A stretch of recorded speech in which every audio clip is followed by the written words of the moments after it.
Alright, I'm doing this kitchen remodel, and as you can see there's no knobs or pulls on the drawers or doors yet on the cabinets. I'm going to show you a way that instead of measuring over for each and every single door with these knobs we're going to put on here, it's going to look like that.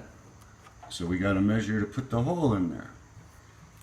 So instead of measuring each and every door, what I'm going to do is show you how to make all the holes exact by making a jig. What we have to do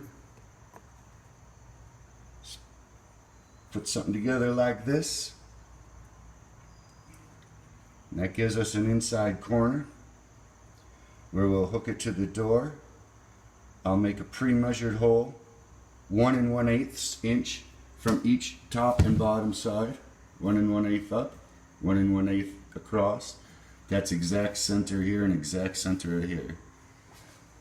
That will give me the jig that I can make to just drill each and every hole first, and they'll all be perfect and they'll all be done fast.